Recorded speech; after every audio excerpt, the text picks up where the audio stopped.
The magical hearth that warms your sanctuary is not merely a source of comfort, but a living testament to the labor of belonging you've been too exhausted to name. And true home requires not curating a perfect aesthetic for admiring guests, but tending to the embers of connection until safety becomes an act of communal stewardship rather than solitary achievement.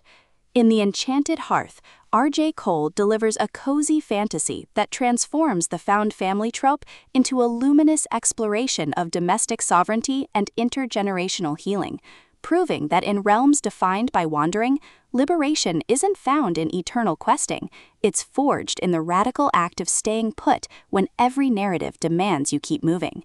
This psychologically precise narrative makes every shared meal feel like both nourishment and negotiation, where consent to belong is negotiated through mutual care rather than assumed obligation, and magic means honoring the mess beneath the mantle when tradition demands you remain pristine.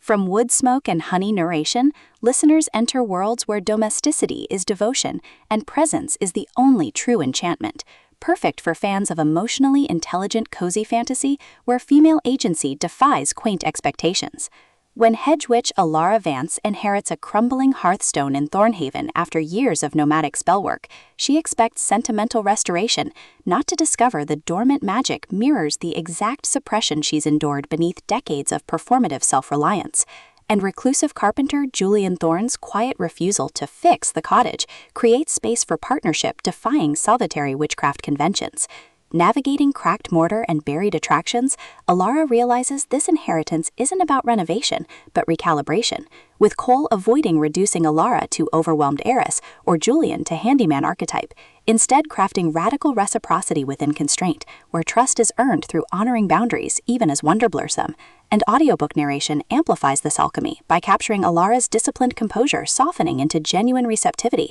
and Julian's guarded precision revealing warmth beneath stoic vigilance, making listeners feel seismic shifts of souls learning some homes can only be built when you stop demanding they stay silent. What elevates this beyond typical cozy fare is portraying domestic magic as somatic practice rather than escapist indulgence, with Alara confronting how wanderer culture equated worth with utility, while Julian creates sanctuary where her contradictions exist without diminishment, their relationship evolving through shared silences during twilight repairs, bypassing performance, rhythms protecting both structural integrity and psychological safety, and mutual defense against developers mistaking magic for inefficiency. Supported by villagers encoding suppressed sorrow, elder witches carrying intergenerational weight, and the cottage itself absorbing centuries of unspoken bargains, reinforcing that in economies built on extraction, tenderness is technique, and presence is sustainable resource, with hearth tending mirroring emotional attunement, and seasonal rituals becoming metaphors for earned trust. For audiobook listeners, this production is immersive descent into sacred intimacy, with narrators embodying Alara and Julian with remarkable distinction, sound design anchoring mythic stakes through distant wind chimes, rain against thatched roofs, and hushed crackle of fire syncing with breath during clarity, pacing mirroring domestic awakening from deliberate reflection to surging breakthroughs, ultimately redefining cozy fantasy by centering female epistemology within domestic frameworks, and affirming that sometimes the most powerful act is simply tending the flame, honoring whole self even in landscapes shaped by